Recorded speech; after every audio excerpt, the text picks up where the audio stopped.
उधर खबर है कि एलएसी के पास पेट्रोलिंग पॉइंट 15 यानी PP-15 से भारत और चीन के सैनिकों के पीछे हटने के बाद 2 से 4 किलोमीटर का बफर जोन बन सकता है। कुछ दिन पहले ही खबर आई थी कि भारत ने चीन को झुका दिया और चीन अपने सैनिकों को PP-15 से हटाने के लिए तैयार हो गया।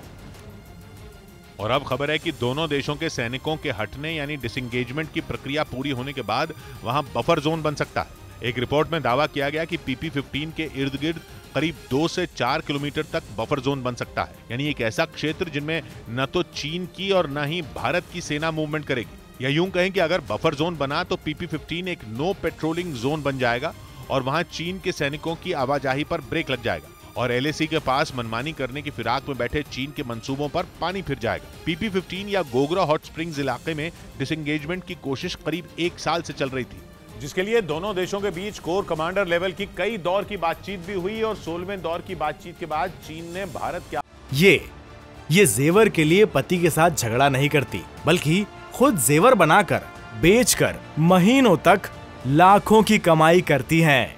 आपको भी कमाना है तो फ्रीडम ऐप को अभी डाउनलोड कीजिए। आगे सरेंडर कर दिया।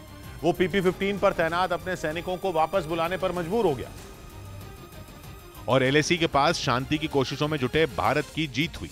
गलवान हिंसा के बाद भारत और चीन लगातार कोर कमांडर लेवल की बात कर रहे हैं। दोनों देशों के बीच 2020 में 8 दौर, 2021 में 5 दौर और इस साल 3 दौर की बातचीत हो चुकी है, जिसका नतीजा ये हुआ कि गलवान घाटी, पेंगोंग, PP-17A और PP-15 जैसे फ्रिक्शन पॉइंट से डिसएंगेजमेंट हो गया। खबर है कि PP-15 से भारत के सैनिक PP-16 की ओर और चीन के सैनिक अपनी ओर लौट चुके हैं।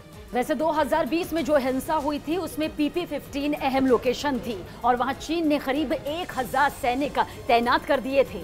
लेकिन भारत के दबाव में धीरे धीरे उनकी संख्या घटी और वहां चीन के 40 से 50 सैनिक ही बचे और उन्हें भी डिसएंगेजमेंट की प्रक्रिया के तहत लौटना पड़ा।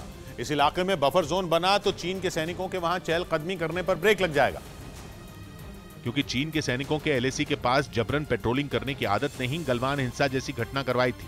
वैसे भारत अब भी अलर्ट है और इसीलिए उसने गलवान घाटी, पेंगोंग, PP-17A और PP-15 जैसे इलाकों में डिसएंगेजमेंट किया, लेकिन डी इंडक्शन नहीं किया। डी इंडक्शन का मतलब है उन इलाकों से सेना हटाना, लेकिन भारत ने ऐसा नहीं किया। पता चला है कि भारत के सैनिक फ्रिक्शन पॉइंट से पीछे हटे हैं, वहां से नहीं, और हजारों की संख्या में अब भी वहां पर तैनात हैं। मतलब अगर बफर जोन बना तो पास ही तैनात भारत के सैनिक लगातार वहां नजर रखेंगे और पता लगाते रहेंगे कि चीन के सैनिकों ने फिर से घुसपैठ की कोई कोशिश तो नहीं की।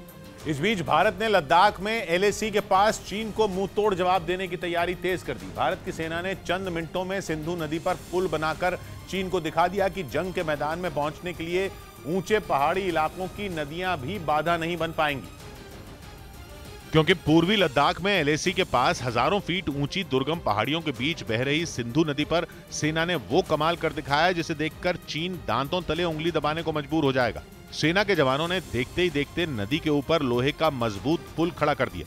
इसके बाद उस पुल से सेना की भारी भरकम गाड़ियां गुजरती दिखाई दी।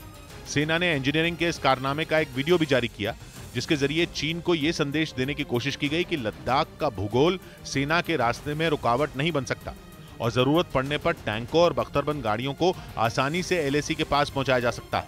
मतलब यह कि भारतीय सेना ने एलएसी पर चीन को चित करने की पूरी तैयारी कर ली, जो भारत को उकसाने का कोई मौका हाथ से नहीं जाने दे रहा। और इसके लिए चीन कभी एलएसी के पास अपना लड़ाकू विमान भेजता है तो कभी सैन्य अभ्यास करके भारत को परेशान करने की कोशिश करता है। इसके साथ ही वो एलएसी के पास कंस्ट्रक्शन भी तेज कर रहा है। और उस वक्त तो हद ही पार हो गई जब खबर आई कि चीन ने एलएसी के पास एक और हाईवे बनाने की प्लानिंग की है। लेकिन भारत ने भी उसी की भाषा में करारा जवाब देने की ठान ली और एलएसी के पास तनाव के बीच लद्दाख में पुलों और सुरंगों समेत बुनियादी ढांचे के विकास पर जोर देना शुरू कर दिया। यानी एलएसी पर अब चीन की हर चाल का जवाब बिना वक्त गंवाए दिया जाएगा। जो एलएसी के पास सड़कों के बनने से पहले ही टेंशन में है, जबकि वो खुद वही हरकत कर रहा है। वो भारत की तुलना में एलएसी के पास ज्यादा निर्माण कर रहा है और उसे नेशनल प्लान का हिस्सा बता रहा है। गलवान हिंसा के बाद के 2 सालों में उसने बॉर्डर पर मिलिट्री इंफ्रास्ट्रक्चर का एक जाल तैयार कर लिया है। उसने तिब्बत में 14 एयरबेस बनाए हैं, तो वहीं उसका रेल नेटवर्क और सड़कों का जाल 58,000 किलोमीटर तक फैल चुका है, जिसके जवाब में भारत ने भी एलएसी के पास सड़कों और पुलों का निर्माण तेज कर दिया और लद्दाख समेत चीन की सीमा के पास बसे भारत के दूसरे राज्यों में सड़कों का जाल फैलाना शुरू कर दिया, ताकि एलएसी पर चीन की किसी भी उकसाने वाली हरकत का करारा जवाब दिया जा सके। क्योंकि ये सड़कें सेना को LAC के इतने नजदीक ले जाएंगी कि चीन भारत की सीमा में घुसपैठ की तो क्या, दूर से झांकने की भी जरूरत नहीं कर पाएगा।